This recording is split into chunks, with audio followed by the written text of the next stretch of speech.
Good evening and welcome to NTD News. I'm Stephanie Cox. Here are today's top stories. Cracking down on gun violence. That's what President Biden is touting today as he announces new ghost gun regulations. But how effective will this be, and how does it relate to Second Amendment rights? The border crisis continues as record numbers of illegal immigrants are apprehended. But now, growing concern as smugglers take in new recruits, American teenagers. Georgia voters are being crushed by inflation with an average 10.6% increase since last year. And with the midterm elections heating up, voters may look to candidates for some answers. Florida Republicans and Democrats unite under a new initiative signed by the governor investing millions into fathers. This to tackle what lawmakers are calling a nationwide fatherhood crisis, fueling incarceration, homelessness, and suicide. This is the crisis of America today. This is the civil rights movement of our time. Former President Trump has endorsed TV show host Dr. Oz in the Pennsylvania Senate race. Oz says he's going to put America first, but some Pennsylvania residents aren't buying it.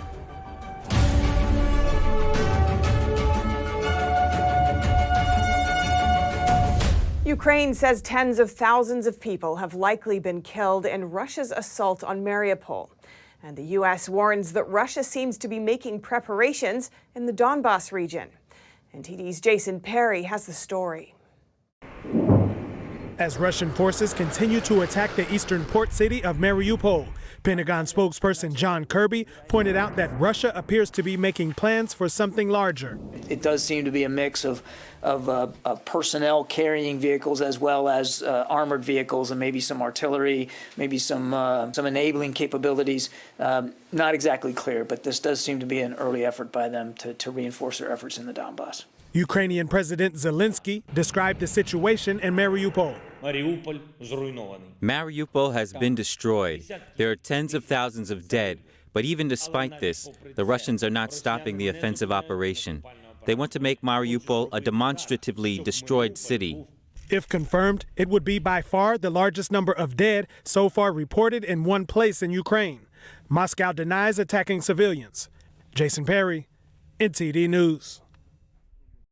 British Prime Minister Boris Johnson visited Ukraine over the weekend and walked the streets with Ukraine's President Zelensky.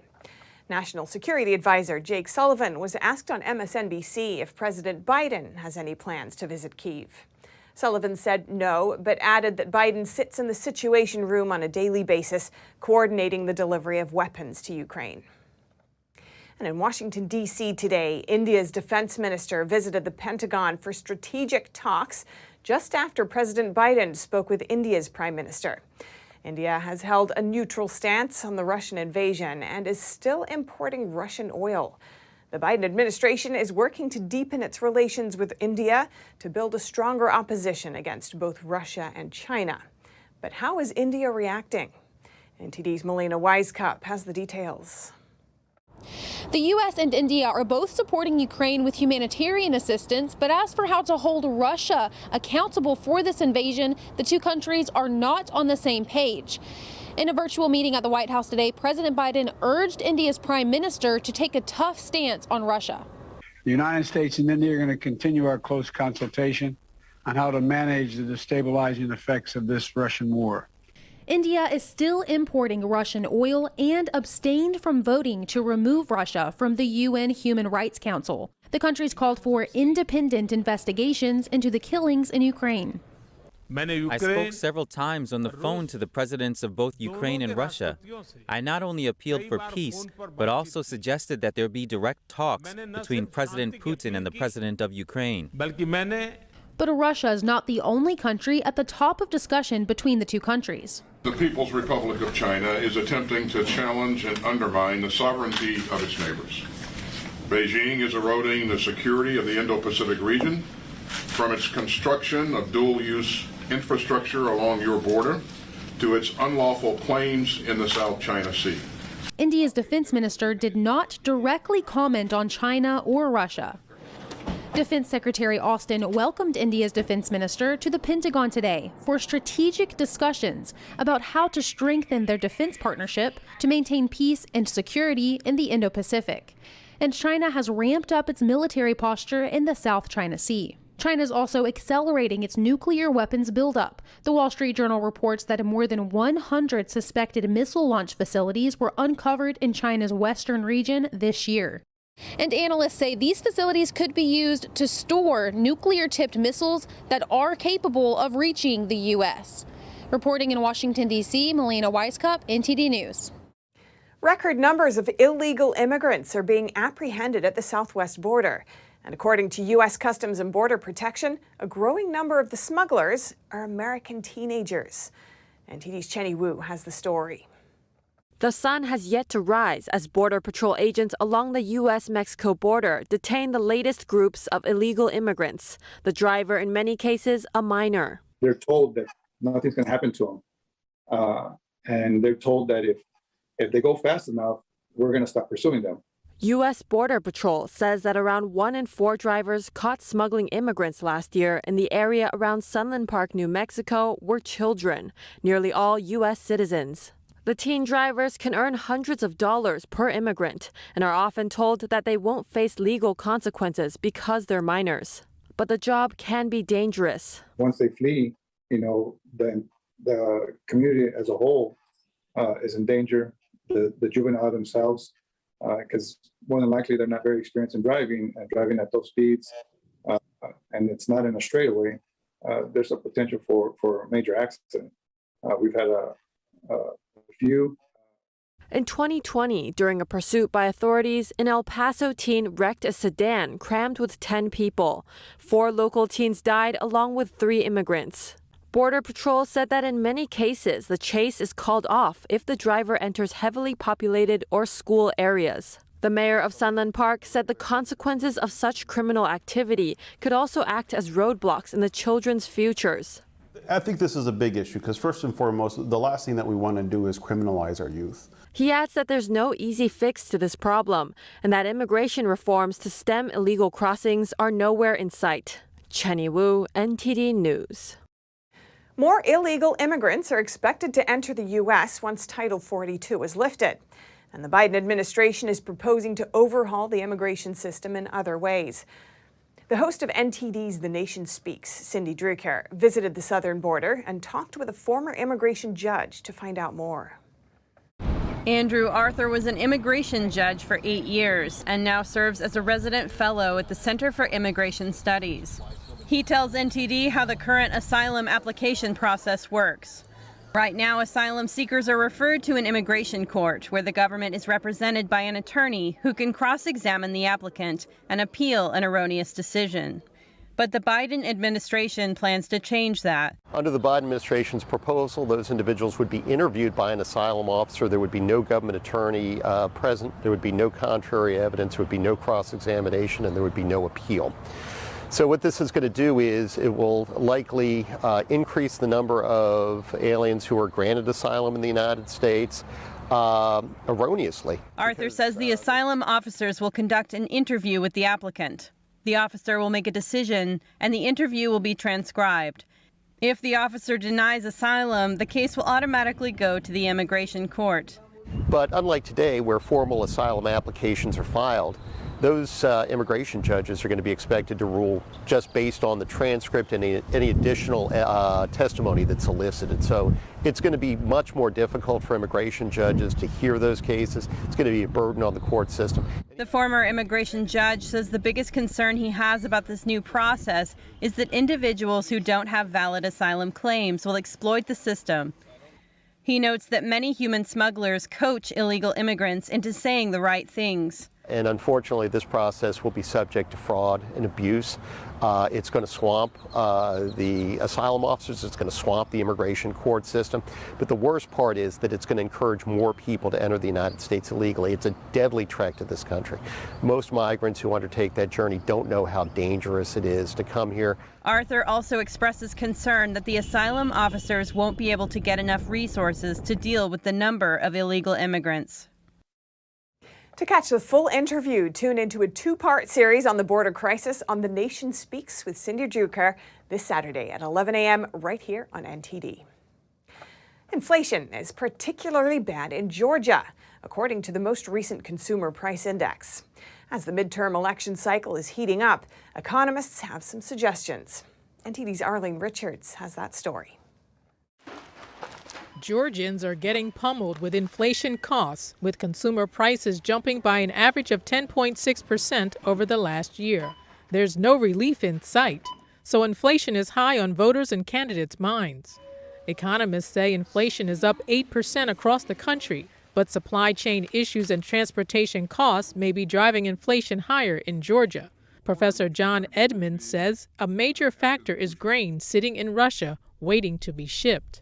I would say what the candidates have to explain to the voters is this isn't really about anything local. This isn't about anything coming out of Washington either. This is a direct and immediate consequence of what's happening in the Crimea, and particularly the ports around the Crimea. You can't get the grain out. Professor Michael Busler has another take. Number one, reverse Biden's energy policy. Allow the Keystone Pipeline to be built. Had they not canceled it last January, almost 900,000 barrels a day would be flowing to refineries, and that would help increase the supply and relieve some of the inflationary pressure. He has 4 suggestions for political candidates. These are to reverse Biden's energy policy, convince the government to stop paying people not to work and spending money they don't have, and convince the Federal Reserve to stop stimulating the economy. Arlene Richards, NTD News, New York. Former President Donald Trump has endorsed Dr. Oz for the Pennsylvania Senate. The TV host says he's going to put America first, but some voters are saying they aren't so sure about that. NTD's Jason Perry has the story. TV show host Dr. Mehmet Oz may have a better chance of winning the Pennsylvania Senate race after former President Trump endorsed him over the weekend. But some Pennsylvania voters weren't sure what to make of the announcement, so they called Dave Ball, who is the chairman of the Washington County Republican Party of Pennsylvania. On Sunday, I probably had 20 or 30 calls from people in the area, and the questions were, what's going on? What's he thinking? Why? He said the callers weren't really upset about the endorsement, but mostly they were confused. He gave an example. President Trump endorsed Sean Parnell early in the campaign. Sean Parnell is very popular around here. And then he goes and endorses Oz. And these are two very, very different people. Nothing similar at all. And people looked at it and said, how can you do something as dissimilar as endorsing those two people? There's absolutely nothing similar between them. Oz entered the Senate race late after former Republican candidate Sean Parnell dropped out of the race amid a publicized custody battle over his children.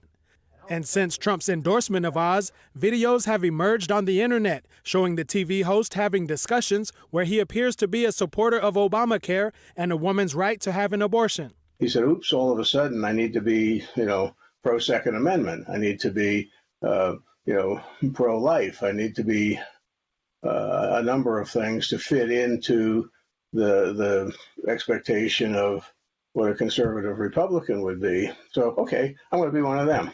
In Trump's endorsement, he says Oz is very pro-life, very strong on crime, the border, and election fraud, among other things. Trump also said he believes Oz will be the one most able to win the general election. We reached out to Oz for comment, but we didn't hear back before airtime. Jason Perry, NTD News.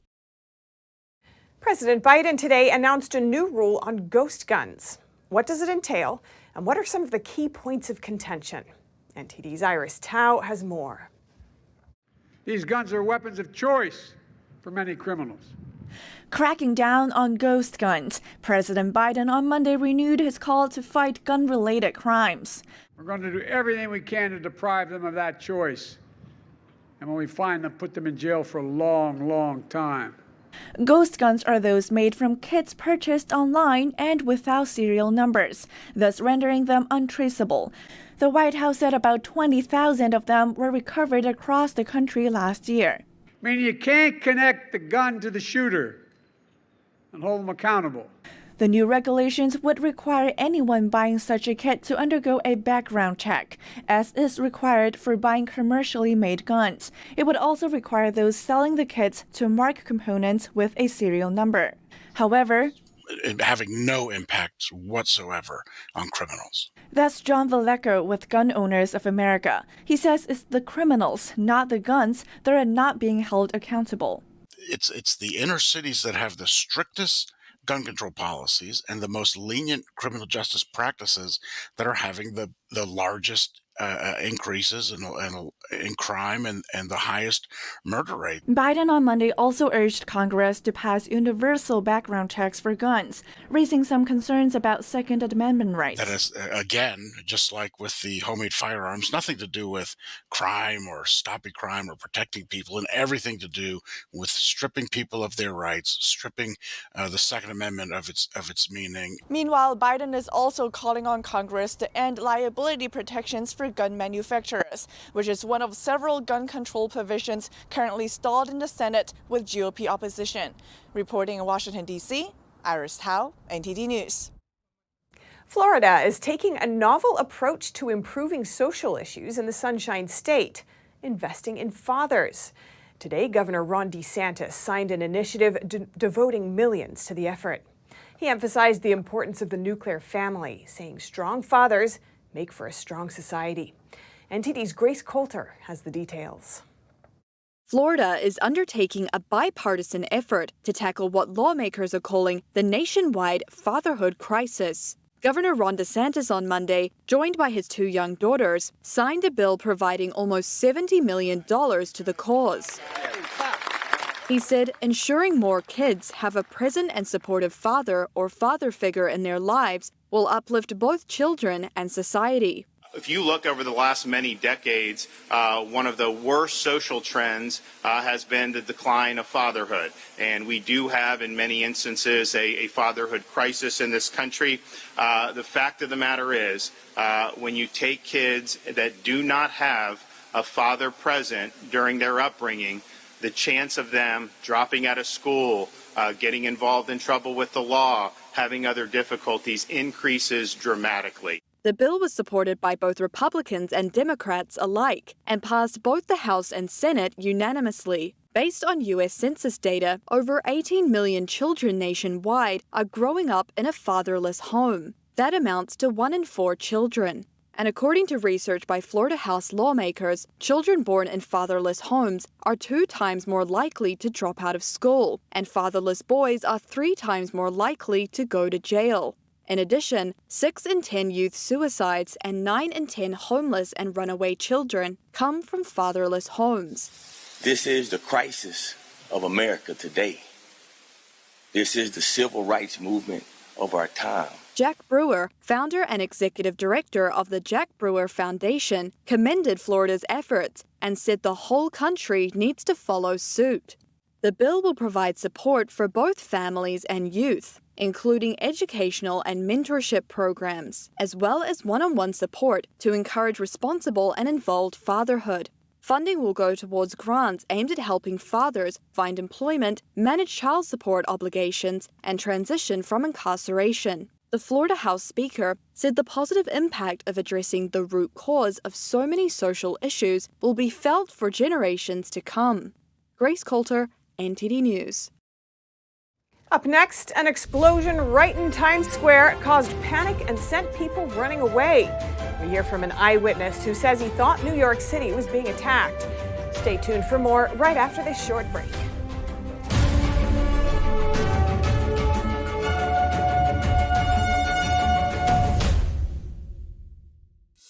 At the Defamation Speaks, we don't just scratch the surface. We want to go wide and deep. Our viewers come away with a much richer understanding of the issues of the day. We really make a big effort to bring on different voices onto the show. We don't just talk to experts and newsmakers, which of course are extremely important, but we also want to hear from the American people. So the people who are impacted by the policies and issues that we're talking about, because what they have to say is just as important to the national conversation.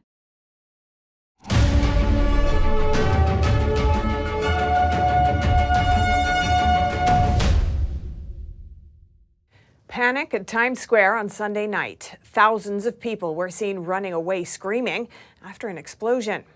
NTD's Arian Pazdar has more from the crossroads of the world. Two manholes caught fire and exploded right here in Times Square. That was on Sunday at around 7 p.m. Right now the street is still closed off, as you can see, but the scenes were even more chaotic right after the explosion. A lot of smoke really came quick right after the explosion. It was like an attack or maybe like an act of war. No one was injured and no power outages were reported. A defective power line reportedly caused the fire. What is it? Eyewitnesses reported hearing an explosion and then seeing people running away.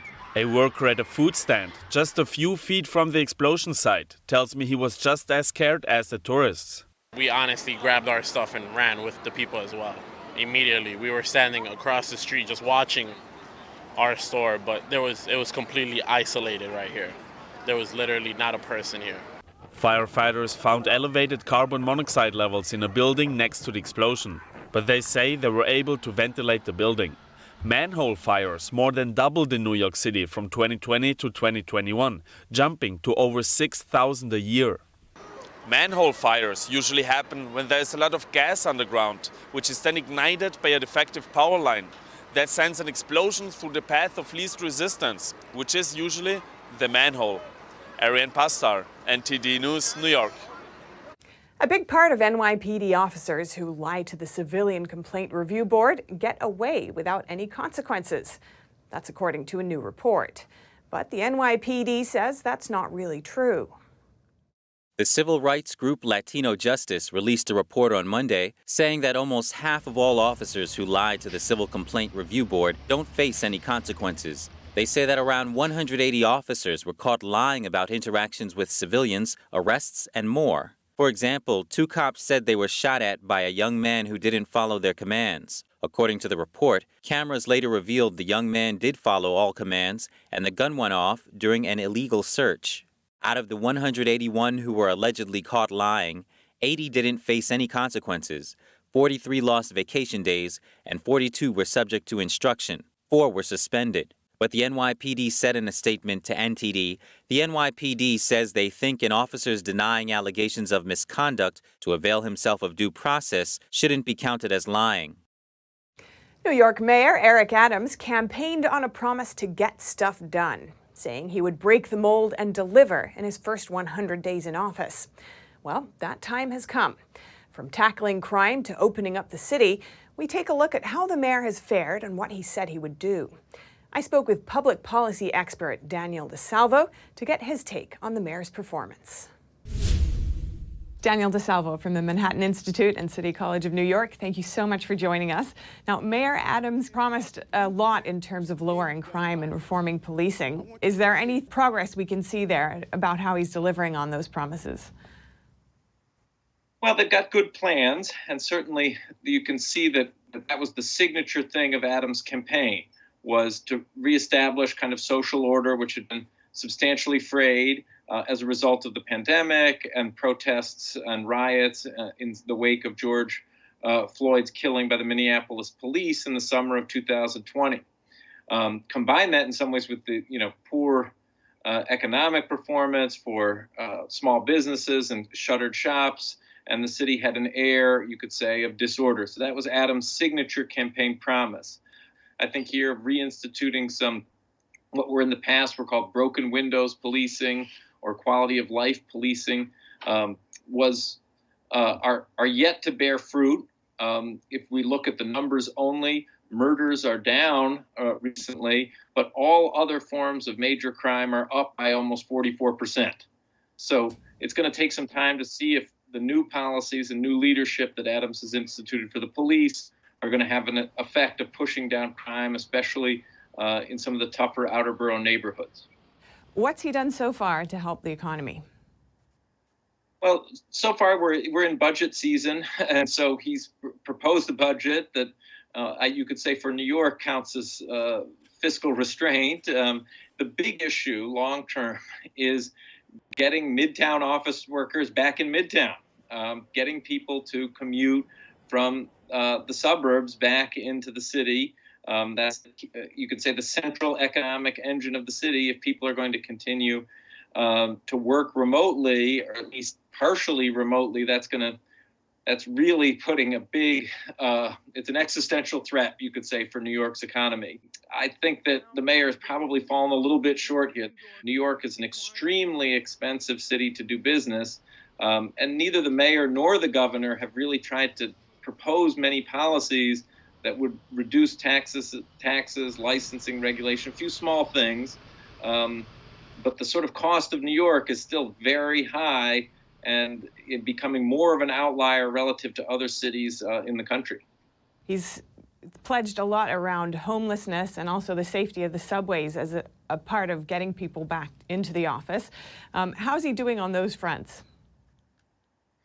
Well, to some controversy, of course, the mayor has initiated a major sweep of homeless encampments throughout the city in an effort as a kind of quality of life or cleaning up the appearance of the city. Homeless advocates and others say this is a little bit too heavy-handed approach that's unlikely to be effective. It's sort of just a game of whack-a-mole is somewhat what some see this is turning into. You push away one homeless encampment and another pops up elsewhere. But it shows initiative that the mayor is taking seriously exactly these quality of life things that are going to make people want to come back to, in some sense, the greatest city in the world, and be there on a day-to-day basis. Things like the subway, I think the proposals that the mayor has had here are in the right spirit. The question is still whether they'll be effective, and they just haven't had enough time to mature, and whether the subway is going to be seen as attractive. And the mayor came in on a promise to get stuff done. Do you think there's anything he needs to pay more attention to?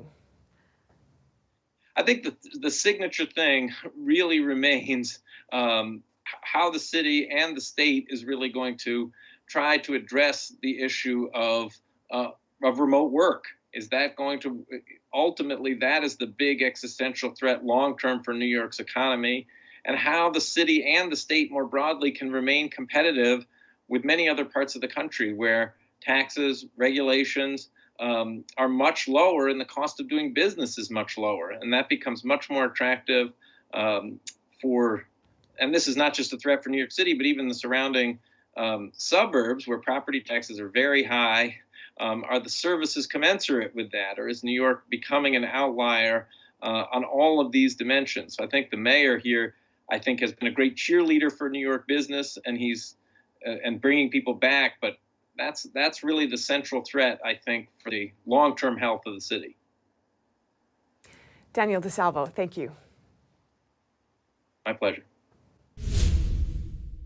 We reached out to the mayor for comment. We would have loved to have heard from him, but he hasn't gotten back to us. He did tell ABC that his administration had removed more than 1,000 guns off the streets of New York, and his anti-gun unit had made more than 100 arrests. And he pointed to the safe haven beds that his administration had created for people dealing with mental health issues as markers of making the city safer. In a statement, the mayor also said his administration is just getting started and that there is much more work to be done. And coming up, Johnny Depp defends his reputation in a legal battle with his ex-wife Amber Heard, whom he accuses of falsely portraying him as a domestic abuser. And 2 large fires broke out in California's Bay Area over the weekend. Fortunately, no one was injured, but one blaze was so large, evidence of it could be seen from space. Find out more in just a moment here on NTD News.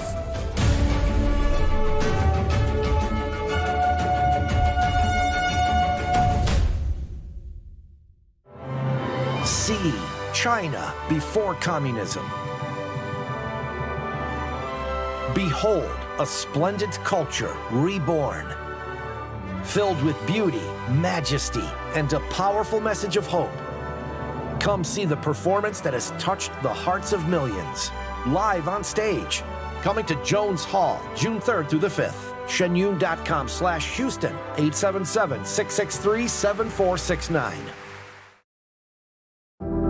Secure, the true solution for your digital privacy and security. Secure is a private and secure messaging and email solution hosted in Switzerland, using military-grade encryption and Swiss privacy laws, giving you true privacy. Secure is 100% private and does not collect or sell any of your personal data. Secure's Helix technology connects you securely to our Swiss servers without the need of a VPN, guaranteeing privacy and security for all your communications. Secure Messenger doesn't require your phone number or any personal data that hackers target. Chat by Invites allows you to chat privately and securely with anyone outside of your secure network without the need for others to download Secure. Secure Send offers you a private and secure way to email anyone outside of Secure. You won't find this level of privacy or security on any other email or instant messaging application.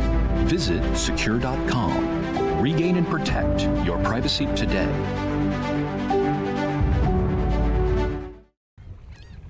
Oh, hey, doesn't it feel like there's communists everywhere? In fact, the Chinese Communist Party has been subverting America from every angle. So whether it's compromising our politicians, controlling Hollywood, manipulating Wall Street, or infiltrating our schools, they have stopped at nothing to take down America. And I believe that in order for us to not become like China, we need citizens who know the truth. So go on over to getepic.com, stay informed with a subscription to the Epic Times, and you will get instant access to this infographic.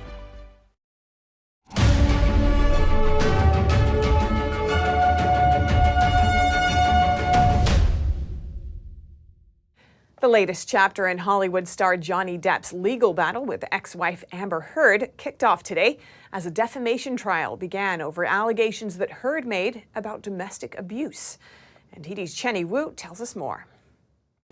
Jury selection began Monday in a long-anticipated libel lawsuit Johnny Depp filed against his ex-wife, actress Amber Heard, whom he accuses of falsely portraying him as a domestic abuser.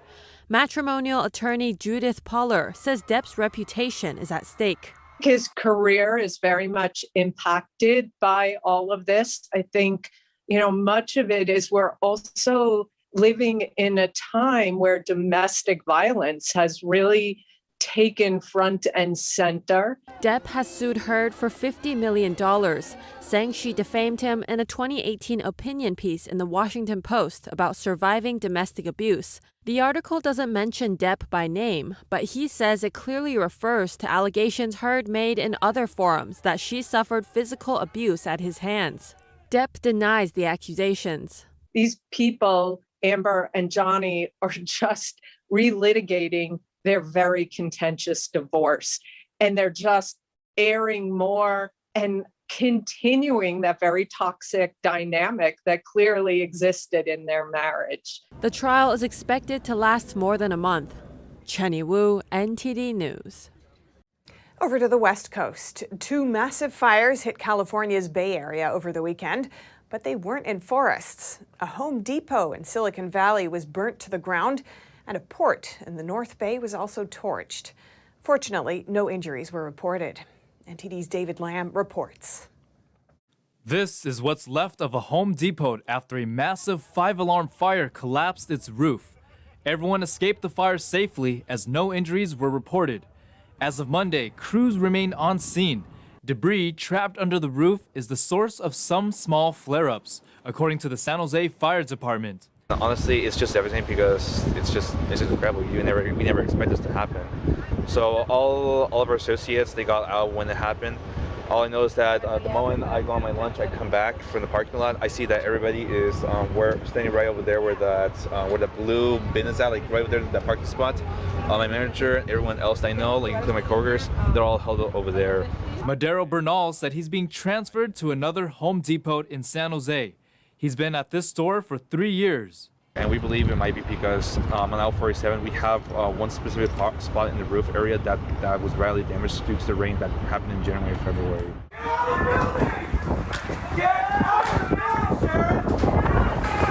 On Saturday, April 9th, 2022, at 5:30 p.m., the local fire department received multiple calls about a fire inside a Home Depot. A full first response team was dispatched at 5:31 p.m. and arrived on scene within minutes. The fire reportedly happened in the store's lumber supply. It sent plumes of smoke into the sky and got so hot that it was seen from space. Approximately 100 firefighters responded to the 5-alarm fire. The primary goal was to contain the fire from spreading to neighbor businesses within the strip mall type structure. It included a vet hospital and another hardware store. Approximately 15 homes behind the Home Depot were evacuated, and a shelter-in-place was issued in the surrounding area. Another fire also occurred at the city of Benicia of Solano County on Saturday. The city said the fire was extinguished as of Sunday. No injuries were reported. Crews are investigating the cause of both fires, but SJFD said there's no indication that the Home Depot fire was suspicious. David Lamb, NTD News, California. Los Angeles community colleges are plagued by fake bot students who enrolled for benefits. One professor says she has been informing administrators about it after spending a year investigating. NTD's Eileen Ang reports. Kim Rich is a criminal justice professor at Pierce College. She told California insider Siamak Khorrami that she first suspected fake student enrollment when she noticed a third of the students in her class were anthropology majors, which she said is highly unusual. You know, you have bits and pieces from everywhere: English, drama, math, science, but you wouldn't have 1/3 of your class from a major that was not your own. The bot students are computer programs that imitate or replace human users online. Thousands of their accounts are suspected of enrolling to receive financial aid or COVID-19 relief grants. Rich said there were many suspicious signs. The answers had nothing to do with the questions that were being posed. Not every single one of them, but there were ones that stood out. And they were so unusual that the next time I saw the same one and the same one and the same one, and then I looked at the authors of the documents, I realized it was all this same individual creating these assignments for these individuals. Rich was more concerned when she did not hear back from students after contacting them. After some investigating, she discovered some of the students were actually people who had passed away. Rich said she estimates there are anywhere between 10,000 to 15,000 bots enrolled in her district alone. She said it's costing both taxpayers and students who can't get classes that need them. We had situations where a class was full with 40 students. We had students on a waiting list. We increased the enrollment limit to 80. In less than 72 hours, that class was full. It was not full with real students waiting to take that class. It actually skipped over students on the waiting list and was filled with bots, fake students. Rich said she believes her school isn't taking action because the district would lose millions in funding if her claims are true. According to state budget reports, California community colleges received $4.7 billion in COVID-19 federal relief funding, with some students receiving up to $5,000 per year. Los Angeles Community College District spokesman William Boyer told the Epoch Times that he can't confirm there are bots. But according to a 2021 memo, the Vice Chancellor for Digital Innovation and Infrastructure for California Community Colleges alerted the state's community colleges about malicious and bot-related enrollment. Boyer said all is under investigation and internal review. To watch the full program, find California Insider on YouTube or Epoch TV on the Epoch Times website. And the Red Bull Air Force is at it again. The Daredevils, who previously flew a helicopter upside down over New York City, sky surfed through a thunderstorm and streaked through LA's skyline in wingsuits, will soon be braving the skies again. This time, planning a mid-air plane swap. NTD's Dave Martin has more. It'll be an aviation first when Daredevils Luke Akins and Andy Farrington swap planes mid-flight by skydiving out of and then into each other's vacant aircrafts. It's just as daring as it sounds. So plane swap is a very cool project. We're gonna fly 2 airplanes. I'm gonna fly one, Andy fly the other one, nobody else in them, go up to 12,000, 13,000 feet, put them in a dive, point the planes at the ground, get out of each plane, switch planes. I'll get in his plane, he'll get in my plane. So we can take off in one and land in another. Although the explanation sounds simple, the planning was 10 years in the making. The team had to create custom-made air brakes to slow the planes down to their skydiving speed of roughly 130 miles an hour. Their teams also added custom-made autopilot systems that will keep the planes in 90-degree vertical dives while also keeping them from spinning or turning to enable a stable platform to land in.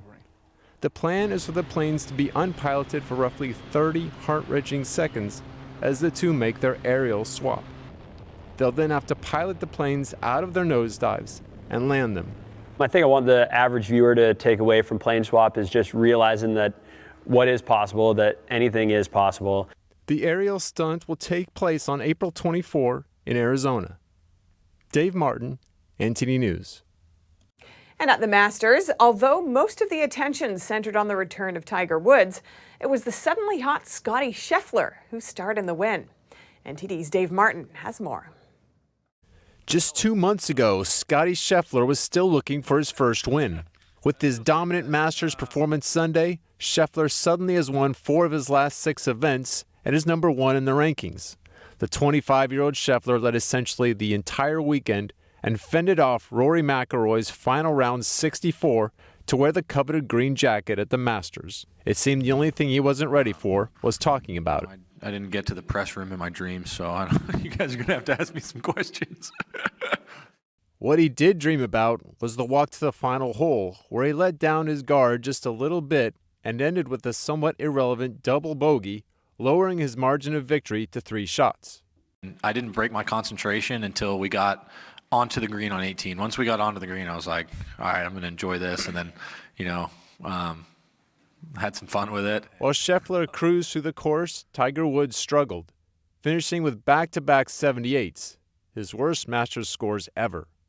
Yet Woods seemed happy just to be back in competition after taking off more than a year to rehab his nearly amputated leg. A lot of different things could have happened, but 14 months I'm able to tee it up and play the Masters.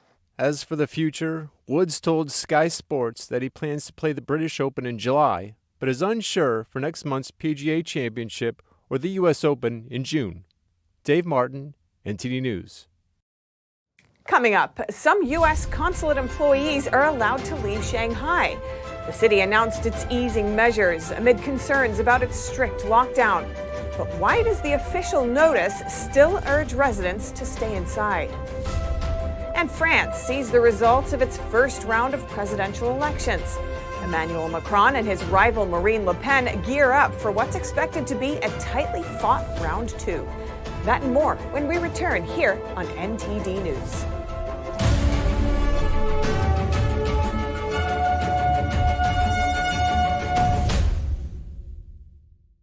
Navigating a world of economic madness, you need to have the right guide. What do today's decisions mean for your tomorrow? We ask why. What's the alternative? Uncover the deeper reasons and the hidden influences, and highlight the real opportunities for profit. At NTD Business, we connect the dots for you.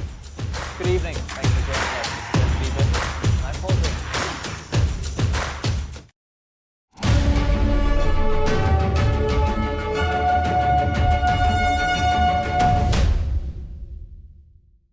Shanghai lockdown restrictions are worrying the U.S. Embassy, so it's now allowing some employees to leave the city.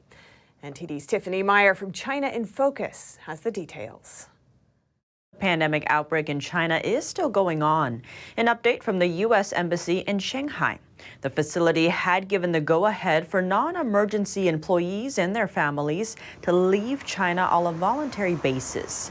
That's according to a statement released on Saturday. The notice takes the current surge of COVID-19 cases in Shanghai into account, plus the impact of restrictions imposed by Chinese authorities. Also, a pop-up on the website shows a Level 3 travel advisory, urging American citizens to reconsider travel to China due to, quote, arbitrary enforcement of local laws and COVID-19 related restrictions. On top of that, the advisory specifies the risk of parents getting separated from their children under a local virus prevention policy.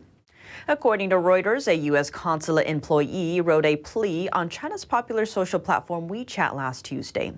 He asked staff to spare food for local troops, saying Marines have depleted their food and can no longer get delivery. They only had vacuum-sealed rations left.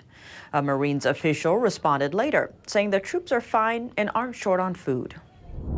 Shanghai revised plans to ease lockdown orders in some areas starting Monday. Right now, 26 million people are trapped at home. Under the new plan to ease lockdown measures, 11 million residents will remain trapped at home, while the other 15 million can leave their homes but are still confined to their neighborhoods or districts. As a step towards the partial easing, Shanghai is grouping residential units into 3 categories, measuring their level of infection risk. According to the official policy, they will allow appropriate activity for those in neighborhoods where no positive cases have been reported for 2 weeks. But more than 40% of the city's neighborhoods will have to stay at home under strict lockdown orders, as before. Pressure from residents has been mounting. People are getting increasingly frustrated as the curbs drag on, leaving many to struggle with finding enough food and medicine. Residents are also sharing stories online, describing how some have died of other illnesses or conditions because they couldn't provide negative virus test results in time, and hospitals refuse to treat them. Despite those impacts, questions are still circulating about how much Shanghai authorities will ease the lockdown. Shanghai carried out another round of mass COVID-19 testing just last Saturday and tested residents at least twice in one day. And on Sunday, the head of the Epidemic Response Group from China's National Health Commission commented, saying daily infection rates are still high in the city and that residents should take it seriously. An unusual operation over the weekend. China delivered an anti-aircraft system to one of Russia's allies Saturday, Serbia. Beijing confirmed the delivery on Monday, describing it as regular military supplies and insisting that it has nothing to do with the current situation. China recently dispatched an Air Force transport aircraft to deliver regular military supplies to Serbia. 6 Chinese Air Force cargo planes carried the advanced anti-aircraft system to Serbia. The planes passed over at least 2 NATO member states in the process, Turkey and Bulgaria. Experts regarded the move as a sign of China's expanding global influence. It also marks the Chinese Air Force's largest overseas delivery to date. At the same time, Western countries are voicing concerns that weapons buildup in the Balkans could threaten the fragile peace in the region, especially during the war in Ukraine. The Chinese missile system delivered to Serbia is comparable to the American Patriot system and the Russian S-300 surface-to-air missile system, though it has a shorter range than the S-300. Serbia will be the first nation in Europe to operate Chinese missiles. French leader Emmanuel Macron and challenger Marine Le Pen qualified on Sunday for what promises to be a tightly fought presidential election runoff on the 24th of April, pitting a pro-European economic liberal against a nationalist. After 5 years in power, Macron's abrasive style has upset many, while Le Pen has succeeded in softening her image. We've got more from NTD's Eddie Aitken. French President Emmanuel Macron, fresh off a first-round victory in his quest for re-election, jumped straight back onto the campaign trail on Monday. He hunted for more voters in France's former industrial heartland in the north, a blue-collar stronghold of rival Marine Le Pen, who he will face in a second round. Please think of France as impoverished. This is also why I'm here. I'm thinking of them. They live in misery, and that's why we are fighting for employment aid. I'm a teacher, and I go see them. There are people here who die of hunger. I see. Macron and Le Pen came out on top on Sunday's first-round vote, setting up a repeat of the 2017 runoff. Macron received almost 28%, while Le Pen stood at 23%. Le Pen held a meeting on Monday with her allies, signing autographs as she left her campaign headquarters. The leader of the Rassemblement National Party was confident. We are humble. We welcome these results with a lot of humility. But I think Marine Le Pen will be elected president in a few days, because I think the majority of French people, 70%, have not voted for Emmanuel Macron. They did not want Macron to be re-elected.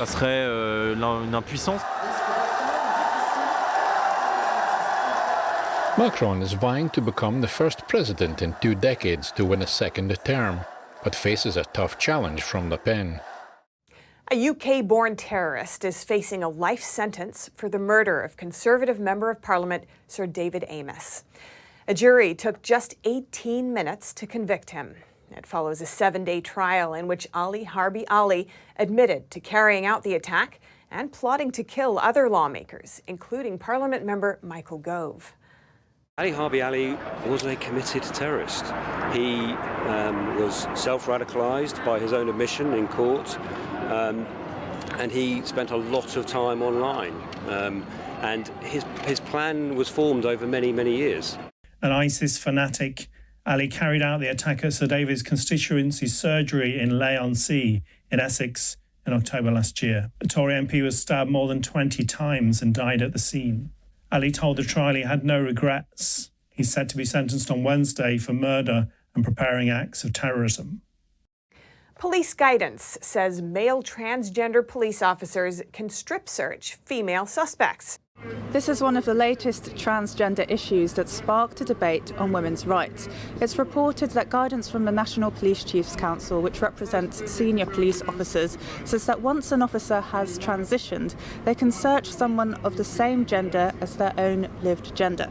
In other words, a transgender police officer born male can strip search a female suspect. Now, Superintendent Kathy Larkman, who's recently retired from the police force, revealed this guidance to the Daily Mail.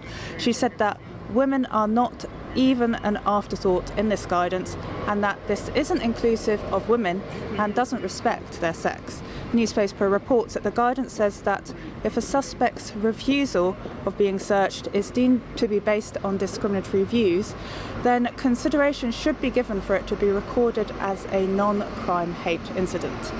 Now, we asked the National Police Chiefs Council's spokesperson for a statement on this, and they sent us a statement, which I'm going to read out now. They said that all searches are dealt with on a case-by-case basis after consideration by a custody sergeant based on the response of the detainee. All searches are carried out in line with the officer or staff members' training and legal authority, and they added that they take into account their responsibilities under both the Equalities Act 2010 and Police and Criminal Evidence Act 1984. Jane Worrell, NTD News, London. Coming up, a professional glassblower from Ghana who turns waste into works of art. We'll hear his story when we return after this break.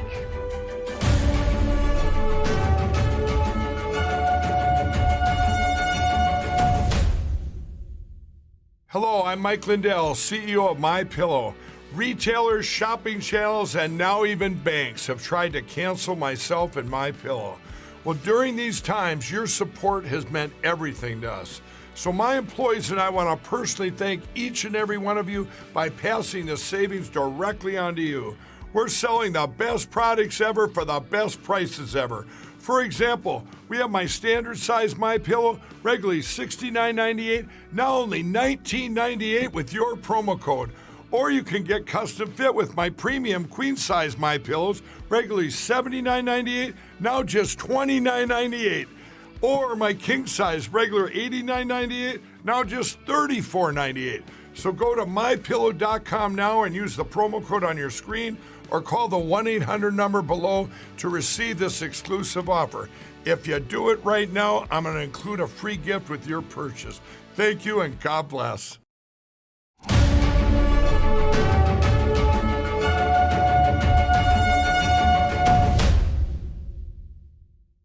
Now, the story of Ghana's only certified professional glassblower.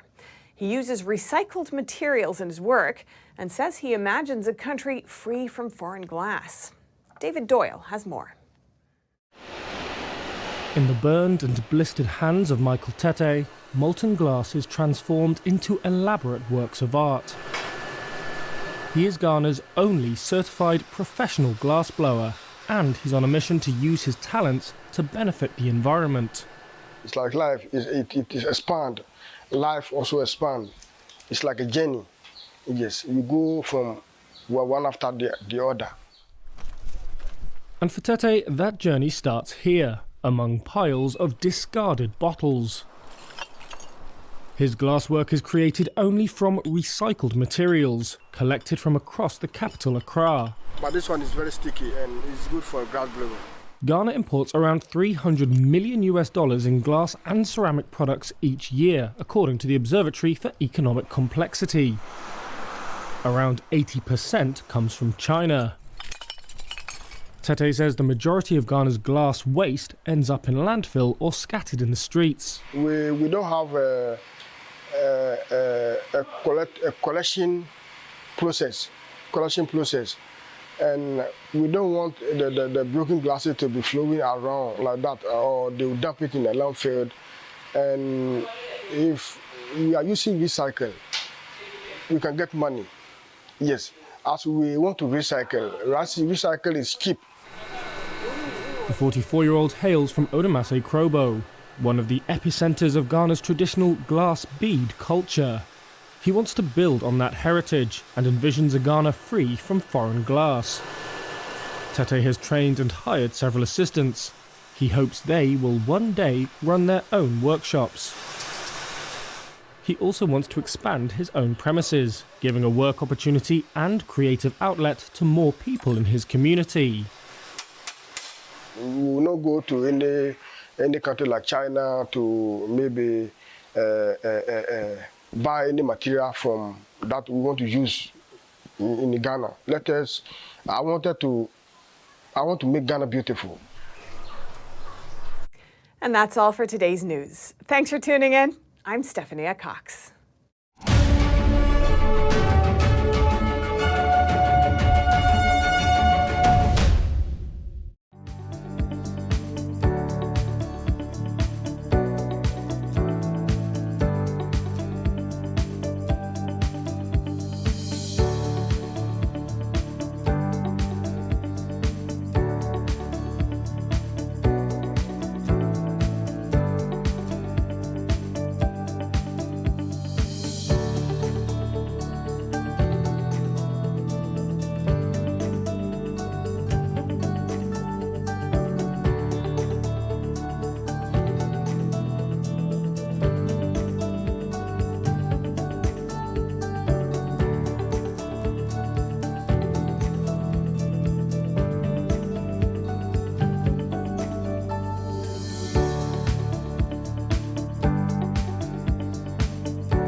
Thanks for watching us on YouTube. Did you know YouTube only keeps selective videos on its platform? So if you want to make sure you get the full picture, just subscribe to our newsletter.